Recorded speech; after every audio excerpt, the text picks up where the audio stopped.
My name is Karina Harney, Playboy's Playmate of the Year, 1992. And I'm Echo Johnson, Miss January, 1993. Welcome to the Bunny Chronicles. Let's go.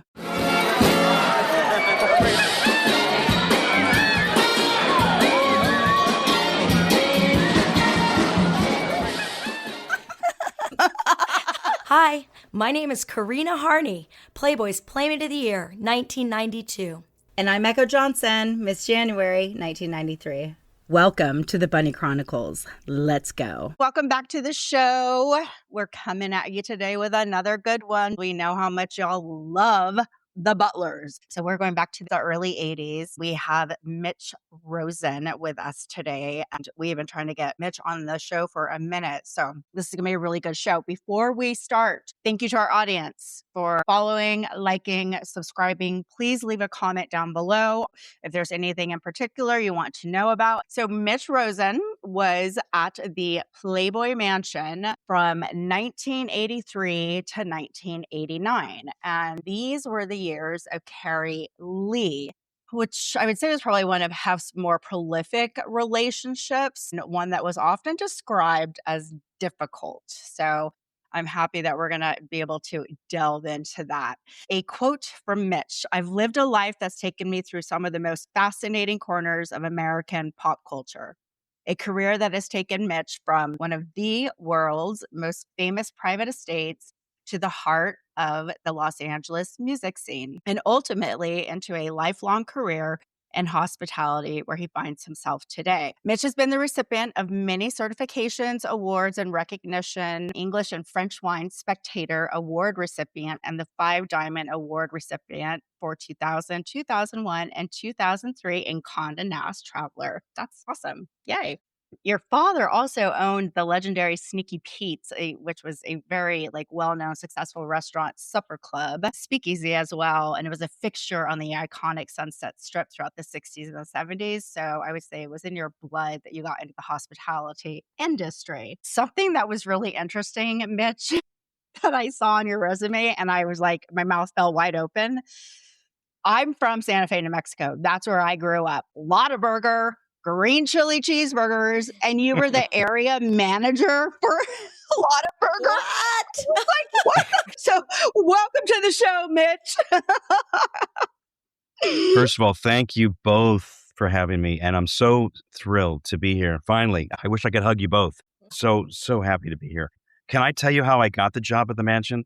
We'll start there. Yeah, of course. No, we don't want to hear how you started at the mansion. Yeah. So, all right. So you were at the mansion in the early 80s. So you started in 83 then? Correct. Yeah, I had a friend of a friend who worked at the mansion. His name was Ron Johnstone. He asked me do you want to work at the mansion? I go, are you kidding me? The Playboy Mansion? Yeah, of course. So next thing I know is I have an interview with Guy and interview with him. And he says, Mitch, when can you start? And he put me on mornings first. And then ultimately I moved to swing shifts. So got the job. And before that, I did a couple New Year's Eve party. I did a Midsummer Night's Dream party. And then he said, I guess somebody left or got laid off or whatever. But they said, Mitch, I need you to work permanently. I says, I'm in. I'm not going to pass this up.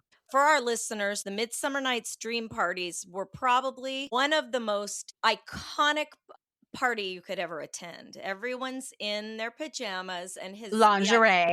Yeah, and it was very whimsical and beautiful and sexy and had a shrimp tower like Rhonda. Yes, like Rhonda was talking about. I always loved the chocolate covered strawberries. Like I would have that and champagne, but you would see celebrities in their pajamas. There is nowhere else in the world. And now everyone has pajama parties. No one had that. No one did. Yeah, they totally copied that from 1,000% Playboy for sure. Yeah. Oh yeah. So I started working a couple parties, New Year's Eve party and a Midsummer Night's. And then Guy said, I need you to work permanently. And I just said, I'm yours. Nice. And that's when it began. What was your impression? I just want to take our listeners back to this young, how old were you? Yeah. 24, and I had more hair. You had more hair, audience. No, but 24, here you are, 24, wet behind the ears, and your very first introduction, as you will, to Playboy was the Midsummer Night's Dream party. The lingerie party. Yes. And I imagine there were some celebrities of the day in Yeah. their pajamas, and that must have been very interesting. Do tell. Many. What did you feel like? Go. So just to answer what you're asking, Miss Karina, so I was born and raised in Beverly Hills. So for me, it kind of didn't jade me. So I kind of, growing up under my father's restaurant and seeing a lot of celebrities and, Sure.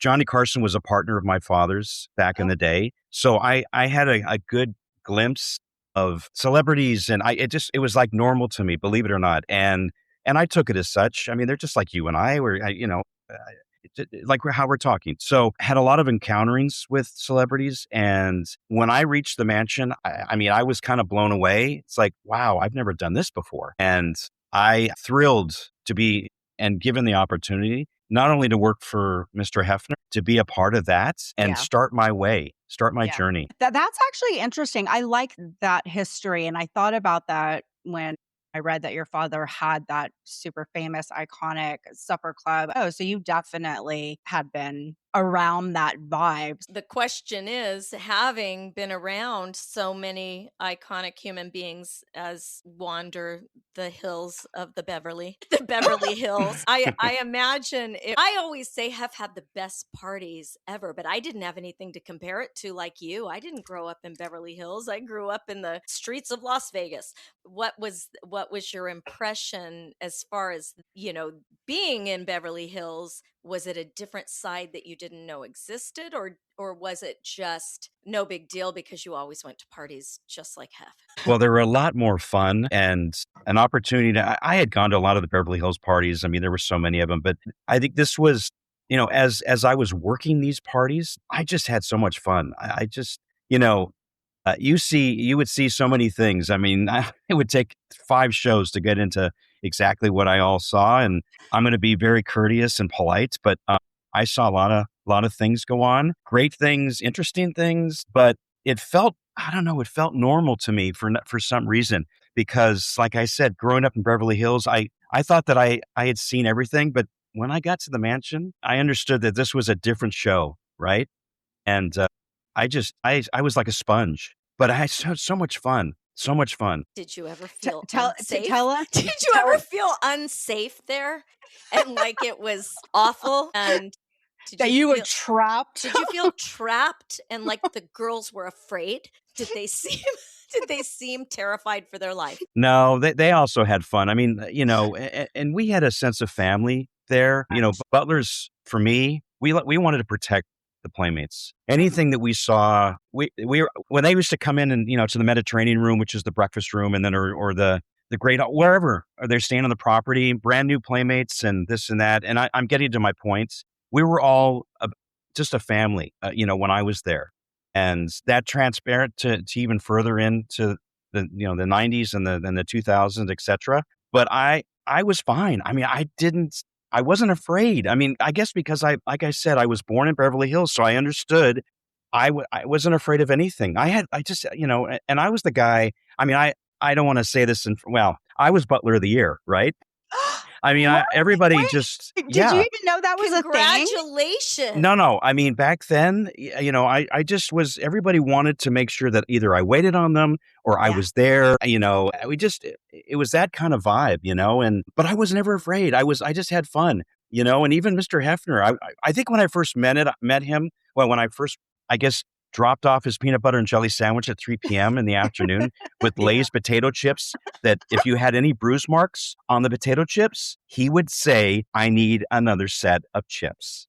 And of course, yes, sir, run away. He intimidated me the first time I had actually had that moment with him. But other than that, because he was good to me, and we'll get into that as well. Just no, the answer to the question, I'm sorry I'm blabbling here, but you're getting me excited. Well, you're here to blabber, so please do. We want to hear all of it.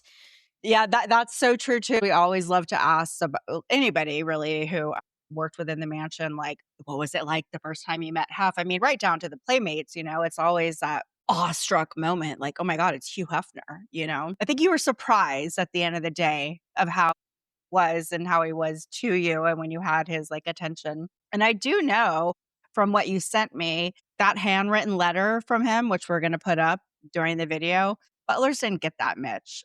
That's very cool. And I know you have some personal stories about that. So I want to get into Carrie Leigh. So let's do tell. So they were together for 5 years, right? So Carrie ran the household, and I loved Carrie Leigh. I just, and I was her, here I go again, but I was her favorite because again, if she called down and asked for order lunch or whatever. Let's tell our listeners who don't know who Carrie Leigh is. So Carrie Leigh was Hef's girlfriend for about 5.5 years during my experience at the mansion. And after Shannon Tweed, because Shannon had left. Yeah. Correct. And then before that was Sandra Theodore, right? I believe, right. Yeah. So Carrie was the woman of the mansion, and interesting person, very interesting. She just enjoyed everyone. But if she didn't like you, you knew it. You knew it. And she made sure, and there's a lot of butlers that she just didn't feel comfortable talking to. I mean, I used to take her around, and, I know you had John on recently, and I know that he was also a driver. John was one of the butlers. JD, yeah. who started just after I did, and I love him too. Fantastic. Oh, love him. Yeah, that's cool. That's right. You guys would have worked together. Yeah, JD. Correct.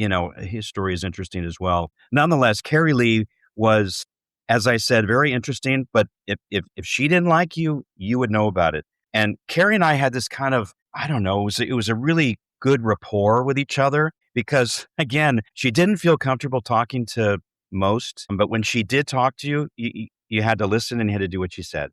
And, look, I was there to protect, everyone, but my job was to make sure that Mr. Hefner was taken care of. Number one. Right. I mean, years ago when he had, his Pepsi or, out if he's taking a walk or if he didn't have one, I always, you have to beeline it to get to him and give him a Pepsi. Yeah. Or if he liked a rum and Coke, whatever it was, he was number one. We took care of him. We also took care of all the guests that used to come up, whether it's Jimmy Kahn or Tony Curtis or Magic Johnson or Robin Williams. I mean, there were the Playmates, anything and everything, we take care of them, but Hef was number one. Oh, since you were there till 89, you were there then when Kimberly Conrad came in as a Playmate. Cool. Okay. Correct. That just hit me. Okay. Awesome. Okay. And Kimberly was also a little different. The house was run a little differently when she was there, but those were my last years of a butler at the mansion. It's funny, I recently saw her, I would say, maybe 10 years after that, I was rollerblading in Venice and I saw her and she actually stopped to say hello. I didn't recognize her, but really? She said hello. Yeah, I didn't recognize her. Wow. Yeah, I mean, she looked great, but it's like, Kimberly? She's the best. I love her. Yeah, no, she's awesome. Yeah. And I also, I believe that I met Marston and Cooper. They were little toddlers. They would have been with her, I bet. Yeah. Crazy. Wow, that's cool that she stopped you. Yeah, she was always an absolute sweetheart. Now, for our audience, Carrie Leigh was never a Playmate. How did her and Hef even come to be? She was this absolutely gorgeous, stunning, jet black hair, green eyes, tall, thin, like very different than any other woman Hef had been with. So first of all, she's from Toronto. She's Canadian. Okay. And she came to I don't know if it was a Midsummer Nights or a New Year's Eve party. And she was introduced to Hef. I always say I'm Mr. Hefner. I always give him respect. Always. Yeah. Mm-hmm. So they had met and I guess it began. I think he started courting her and she just became like one of us fixtures, right? And it just began. But, she had a class to her. Yeah. That I, and I think Kimberly also had she also had a class, but they had different kind of a class, right? Sure. And something that I really, fantastic. I really liked Carrie. We just had so much fun. I like to hear that because I've heard different things, from whether it's Playmates or butlers and people saying toxic or difficult or whatever. But I mean, it can only be taken at face value. You had a great relationship with her. So you had a great experience with her. Other people may or may not have. And it's like Karina always says, there's two truths, it's like you have your personal experience and then it's what somebody else had, Yeah, two things can be true. Yeah. And it's interesting. Canadian women. I know, may he just loved be his the class. Canadian. Shannon Tweed is one. There's Pamela Anderson. Yeah, Canadian women are special then. Kimberly Conrad. Canadians. We're going to pay our homage to Canadian women right now in this moment. You're darn right. So you were the house DJ. I never knew that. That's super cool. Yes, I was. And what happened there was, and also Carrie Leigh was responsible for that as well. So I owe her homage for that. I mean, it's I mean, okay. So I guess there was a DJ that was there, and he was terrible. I mean, he didn't make the cut. Let's get into the 80s music because that is my love. Love, love, love. So what was the music that you played as DJ? What would bring us back to the 80s at the mansion? So and this is gonna, I mean, there's so many stories here. I met a music executive. I got him up to the mansion, and I introduced him to Melinda Mays. Do you remember Melinda Mays? She was I think she was 83. She was a Playmate. The best. So anyway, introduced them. They started dating, but backwards. His name was Ken Commissar. So Ken came up to the mansion. When I was DJing, and I had a partner with me. His name was Todd. So we used to DJ the house at the mansion, among other parties in and around Beverly Hills and Los Angeles and clubs and etc. But so I got that. But before that, the music I used to play, Karina, I video killed just everything and anything. I did some underground music too because I wanted to be a little different. Yes. Nice. So, like Heaven 17, Culture Club, even though they got kind of poppy, obviously Wham and The Cure and, New Order and. Yes, New Order. Yeah. The Cure. I mean, and I had this mobile system, which I think I sent you a photo, but we were great. I mean, we were so good. I mean, people, and this is, I didn't even have to audition. Edge, that's before there were also DJs now. I mean, you were way ahead of your time there. Yeah. Think about that, to have a mobile system and you're going around Hollywood, playing events, and you're the main DJ at the mansion. That's super cool, Mitch. I got a lot of girlfriends doing that. I'm telling you. And he was so cute. Do you see the pictures of him? My hair. I mean, you're still cute, Mitch. Darling. Yeah. Thanks for the pick me up, Karina. No, hey, you still got it. You still got it. Loved every minute of it. But it, again, so much fun and opportunity. And, look, Hef could have said easily, I don't like this music, or I don't, but Carrie kept pushing, so she got me to, I did 4 or 5 Midsummer Nights, and I did New Year's Eve, and I did a Playmate of the Year. Actually did 3 Playmate of the Years. Kathy Showers, Donna Edmondson, and Karen Velez. Nice. And also in Beverly Hills Cop 2. I don't know if you two remember, but they filmed Beverly Hills Cop 2 at the mansion by the pool. Yeah. Oh my God. I remember that. So now we have to look back. Everyone's going to have to look back and see Mitch doing the DJ thing in the mansion backyard, playing himself. How interesting is that? With hair. He's I'm just part of the ambiance. That's super cool. I mean, we're in the background. You'd have to freeze frame it, but thank you, Karina. But it was a great experience, obviously. Eddie Murphy and, that whole entourage, and, Mr. Hefner and Carrie were in the film. And I was asked to do that with my partner, and we were off to the corner, but it was so cool. I mean, everybody was there. It was like a 2-day shoot, and it was Tony Scott was the director, who sadly passed away years ago, but it just was a great experience. It was so much fun. I just started my way. I mean, I was building my resume, as I was spinning records. And it was after that you went into the music industry with a division of Warner Brothers, and what was it? Chappell? I have it somewhere. That's correct. It was Windswept Pacific, a music publishing company. They also had catalog music. It was also like professional managers and song pluggers. You'd pitch songs to artists. Right. Like you would pitch a song from the catalog to Eric Clapton, and then Eric Clapton would say, "Okay, I want it," and then we'd sell it to him. But my role was an A&R, so I would try to sign bands, local bands in LA, in and around the clubs. Was it when you left the mansion? So early 90s? Yes, thank you. It was when I left the mansion, and then I went right into the music. Was that connection from Playboy then? Your music connection came from Playboy. Interesting. Okay. And then now we have to know the big bands that you signed. So you saw Motley Crue and all of that happening and evolving on the Sunset Strip because it was that era, right? True. Quiet Riot and Rat. Yeah. And Rat, yeah. You know, and was it Great White? And I mean, all those bands were the glam bands, but I was more into, because as we were getting into the grunge, I was more into like those kind of bands. And so I got a chance to hear Four Non Blondes, which was headed by Linda Perry, who wrote for Pink. She's brilliant.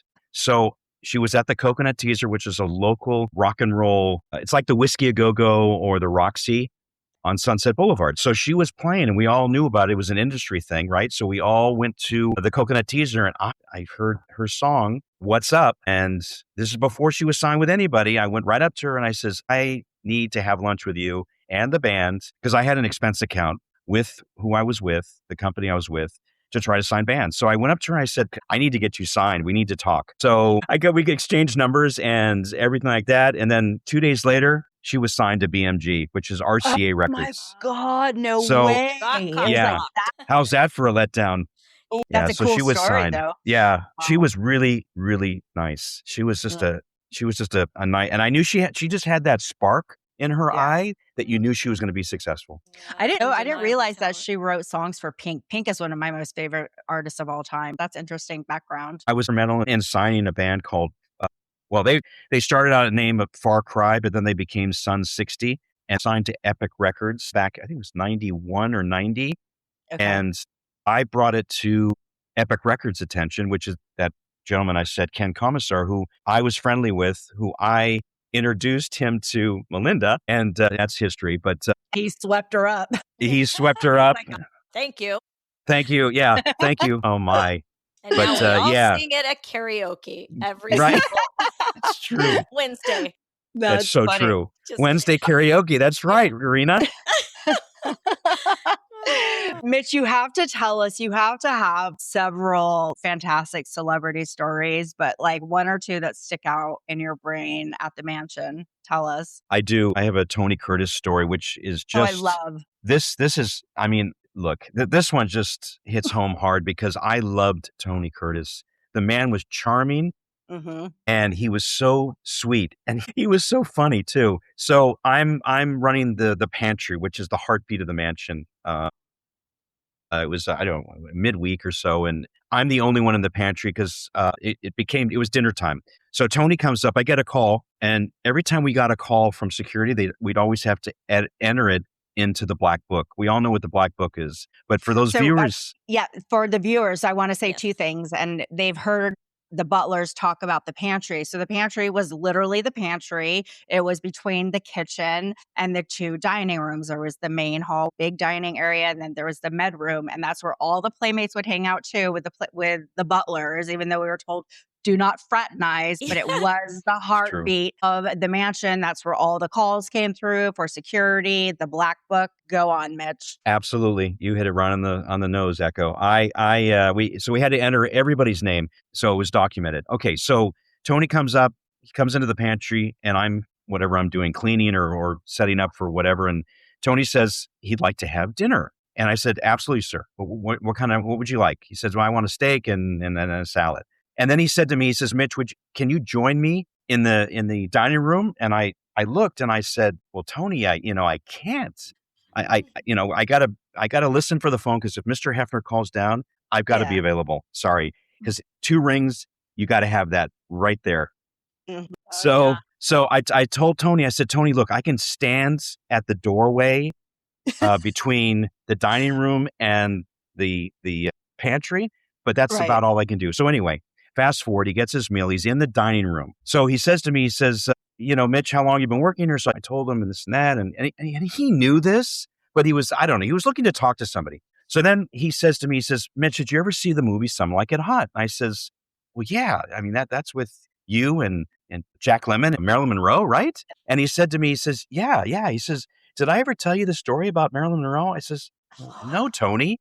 you didn't, because why would you be telling me? So he said to me, this is a true story. So he says to me, he says, well, Mitch, I don't know if you knew this, but Marilyn and I had a fling. I said, okay, my mouth kind of dropped, and it's like, is he really telling me this? So I said, okay. He said, but Mitch, as we were getting it on and we were going out and this and that. And he says, but that's not the tip of the iceberg. He says that Jack Lemmon had a temper tantrum on the set because he was in love with Marilyn. He wanted to go out with her.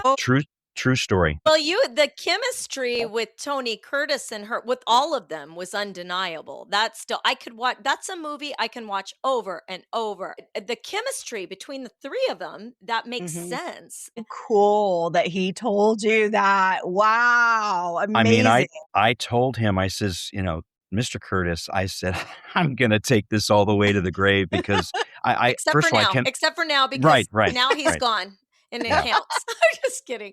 He was a true gem. I mean, honestly. And I was the only one. See, there was nobody else around. It was just me and maybe 2 or 3 cooks, by the kitchen, but nobody could. I mean, nobody. It's like he wanted to get that off of his chest. Like he wanted to share that. I was dumbfounded. I could not believe it. I just like, whoa. And then after he told me, and I went into the pantry, and the door shut, my face lit up like a Christmas tree. I couldn't believe he told me this.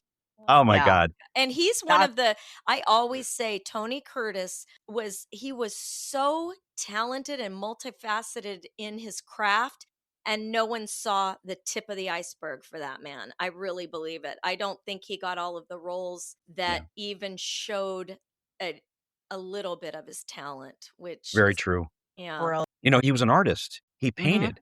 Oh, wow. Yeah. I actually ran into him in Las Vegas, like maybe 10 years after, at Caesar's Palace with my mom. I don't even know if the form shops were even open, but we were walking. I said, Mom, that's Tony Curtis. And I went up to him. I said, Tony, how you doing? And he was just so gracious. It was very sweet to my mom, and it just was really cool. Really cool. That's now, wild. I have a side question here. You were on Secrets of Playboy. That's right. So I really want, I think our audience especially might be interested in how the interview went. Did they twist it around what you said? They totally and thank you for bringing that up. Sound bites or what? I want to know. So I was so edited in that. Yeah. And they were really good, and they tricked me. Yeah. I mean, that was all BS. I'm actually disappointed that I actually did that. That's why I didn't even bring it up to you, but I'm more than happy to. It was twisted. I mean, like we could all tell from, because it was right when they were doing the Secrets of Playboy that I started coming up with the idea to do the show. And we were actually actively getting our first guest. And I'll never forget getting that phone call from Alexandra, the producer. Well, she had produced such a good documentary. Echo and I both were happy to talk that to we her. were like, oh my God, I love what she's like up to. But I knew by the end of that conversation, because it was nothing but positive and how it changed my life. And she's like, well, were there any like weird stories or like any negatives? And I was like, no, what are you talking about? Yeah, it was amazing. Like you could tell right then and there. I was like, this bitch is up to something.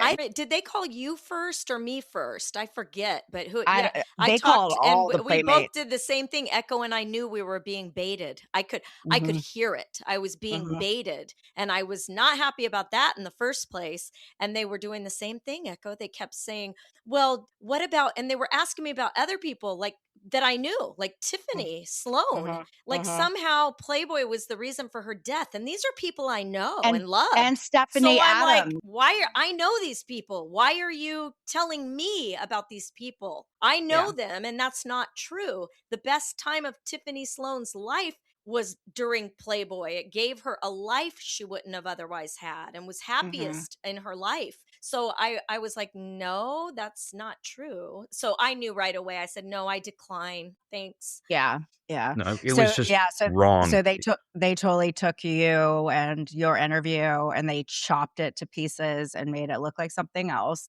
Yeah. And honestly, I am, as I said, I'm disappointed that they reached out to me. I mean, I don't even know how they found me. I mean, there's people that I know and I'm still friendly with, as I mentioned to you both. And I kind of stay in an inner circle. Like, I keep it really small, and I don't know how they discovered and they found me, but it was totally twisted. And it just was something like blah, yeah, Yeah, it just, more and more we're finding, and I don't know, maybe that's it. It's okay to be honest. I like honesty. I like truth. I don't like when things are skewed, and it scares me because there are quite a few things that are produced so well, and they look so good, and they're so entertaining.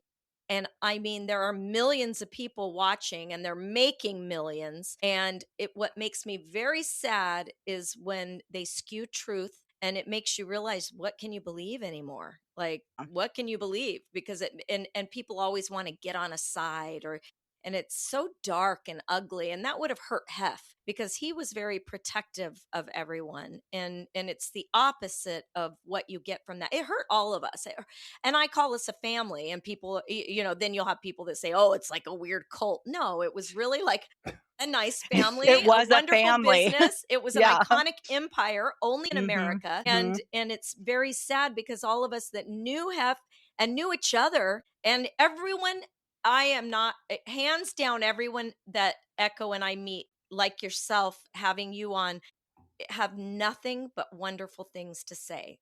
Yeah. So, and it's thank God we've done this show, Mitch, because it finally, we're 5 years in and people are really just starting to discover it. We have done really well with like audio downloads around the world. Our YouTube channel just monetized, and people are now starting to see a whole other perspective. And they're like, oh my God, thank you. Like, this is out of the horse's mouth. These are firsthand accounts of what it really was. Yeah. And they're like, more people need to listen to this, because it's nothing but a positive experience for everybody, except the 3 girlfriends that are like mad because they weren't playmates or whatever, it's bizarre. But it puts a stain, and we don't want to stain on something that, or on ourselves. Because think about that, Mitch. That's a reflection of you. Why would you go into a place where you're, why would I have posed for a magazine if it was, I had to sleep with him, or, we all have our own things, but when you hear someone lie, I want to call that out, because not that I have to defend my character, but it's all of us. It's the Playboy empire. It's like, no, it wasn't #MeToo for everyone. Sorry, it wasn't. It was everyone was taken care of in every capacity that they worked for Hef, and took something away that was positive. And you know what Karina always says, and it's so true, that if Hefner was this monster that they claim him to be, that shit would have come out decades and decades before. There's no way that company would have been no one successful. spoke up until he died. No one spoke up. Right. It's like, okay, he's dead. Right there, free game. So just to piggyback, I totally agree with both of you. First of all, it's about editing. It's also about those evil people that were a part of this. And we all know who they are. I don't have to mention their names because I'm not going to give them airtime. But the idea is that karma is going to get them many, many, many other ways. And he was very positive with me. And I need to tell you a story that happened with. He came to my birthday. I've got to tell you that story because it's fantastic. I was going to ask you to tell us that. This guy, and also when I worked at Planet Hollywood in Beverly Hills, how he came and found me through Mary O'Connor to visit me and for me to give him a tour. Wow. I'm just Mitch Rosen.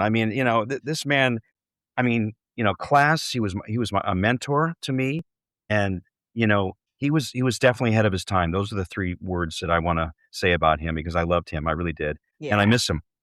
Yeah. Okay. So let me tell you that story. I'm going to make it quick. And I love you guys too, by the way. I love you. We love Mitch. So Carrie comes down to the pantry and I'm working. It's a shift that I'm working and it's my birthday that day. Leah. So Carrie comes down to the pantry and I don't know, we were just small talking and it was kind of busy. There was a couple other butlers in and around. And she said, I said to her, it's my birthday today and I'm going to go out with a couple of the butlers and we're going to go over to the Hard Rock in LA later on tonight. And she goes, well, what time? I says, I don't know, maybe 8 or 9. I don't know. And I told her, I says, I'd love to have you and Hef join us, right? So fast forward, I'm at the Hard Rock with, I don't know, maybe 6 or 7, maybe 8 at the most. There were butlers there and I don't think John was there, but there was a few of us that were there. So I somehow, one of the butlers had shown up, a butler named Jerry Fowler. And he had said that, I don't know if you know this, Mitch, and we're all sitting down at the Hard Rock and it's noisy and crazy. So he says, I don't know if you know this, but I think Hef's on his way here. And I'm going, what? So sure enough, as soon as he says this, I look to the front door of the Hard Rock Cafe in West Hollywood by the Beverly Center. And there's Hef, there's Carrie. So anyway, they made their way over to the table, and I immediately got up and I said to Mr. Hefner, Mr. Hefner, can I get you a rum and Coke? That's exactly what I said to him. And he said to me, he goes, Mitch, sit down. What can I get for you? Happy birthday. I swear to God, that's what he said. I couldn't believe it. I mean, who am I? Who am I? Why does he, I couldn't believe this. He cared because he cared. He had a giant That is so heart. cool. That's But he why. didn't. But he never went to any other butler. I mean, I couldn't believe this. Well, you were the Seriously. special butler. Look, I we're was having Mitch Rosen, the chosen one. the chosen butler. I love that he asked what he could get you. That is wonderful. That's what So the letter special. is from. I'm going to read the letter. Yeah. Yes, he Echo. wrote. Read. And then I'll put it up on the screen for our audience.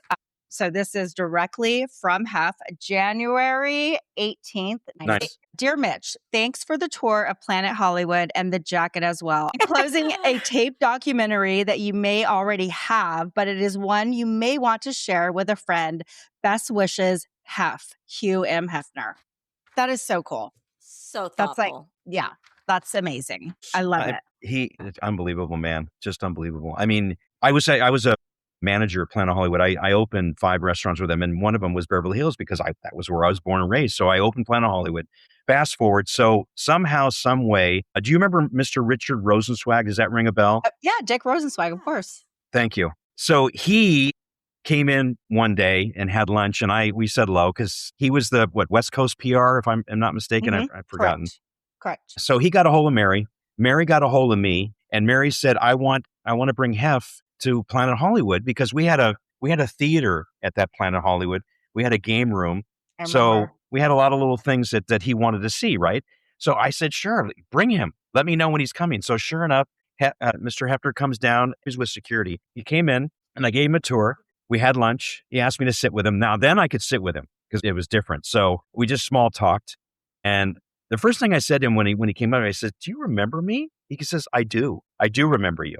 And I was shocked because, he's a busy man. He had a lot going on in his world, right? So anyway, he had a great time. I presented him with a jacket. We had it on. We took photos and this and that. And because Planet Hollywood had a PR department, so we had to make sure that whoever came into Planet Hollywood celebrity-wise was on the so-called newsletter. So he left, and of course, a week or so later, he sent me that letter. Unbelievable. Lovely. Just wow. lovely. Wow. Yeah, cherish that. I cherish that. That was who he was. He didn't forget a thing. He had a photographic memory. Yeah, It's unbelievable the capacity he had for his generosity in thinking of others. It's beautiful. Yeah. What a human being. Absolutely. Well, Echo. Yeah. Oh my gosh, Karina, I can't think of any other mansion staff that we've spoken to that have had encounters like Mitch had with Hef. Can you? No. Nah. He's the Golden Butler. I He's wish he had waited on me. I would have ordered a milkshake from you, Mitch. I would have been at 2 a.m. Hi, can you bring me a milkshake? Yes, I would have said yes, and I would have been there. All of the playmates, all of us, I know that was just a treat. I never had a butler. And so all of a sudden you have butlers. Anything you wanted at any time, 24 hours. It was. We have stories, which I'm sure you have stories with playmates. I teased him. I would set up traps, dump water on his head.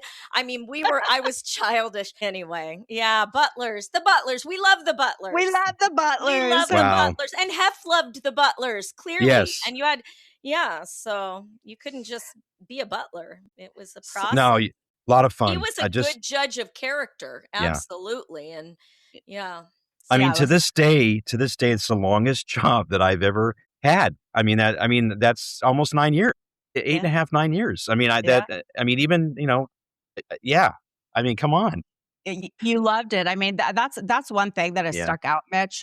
on every interview we've had with Playboy employees, whether it's corporate or Playboy Mansion staff, the amount of years that people stayed in their positions speaks volumes to who Hugh Hefner was and to Playboy. They loved working for that company and they stayed for a long time.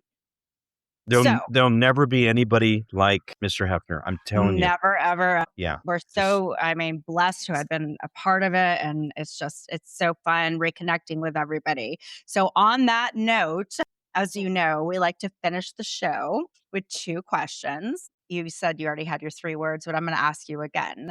So 3 words that define Hugh Hefner to you. Class. A class act. I mean, the man had so much class, just class. And then the other one is he was a mentor of mine. He was a mentor. And I always felt that he was ahead of his time. He just speaks loudly. Yeah, I agree. He was ahead of his time. Had you had the opportunity to say anything to him before he passed or in memoriam, what would you say? Don't go yet. Don't go. Don't go. I love that. Too much. Don't go. I love that. Nobody has said that. I know. Wow. That brings tears to my eyes. I love that. Yeah, he's so missed. We all talk about it. Well, thank you so much, Mitch. What an honor to have another wonderful butler on the show, and great story about Marilyn Monroe and Some Like It Hot. And oh my God, Tony Curtis and Don Lemon. That's great. Not Don Lemon. Did I just say Don Lemon? Whatever. It doesn't matter. Echo. We all knew who you're talking about. Yes. What a fun interview. Well, thank you, doll. We appreciate it. To our audience, thank you so much for all the love, support. Continue to stay tuned. We have so many more shows coming. We have just a plethora of guests that want to come on the show, and we're so excited to be able to bring it to you. So please like, subscribe, follow, leave a comment down below, and we will see y'all next week. I'm Echo. I'm Mitch. That's Mitch, wherever he is. This is the Bunny Chronicles. Thank you, Mitch. Thank you. Love you guys. Love you guys. Love you.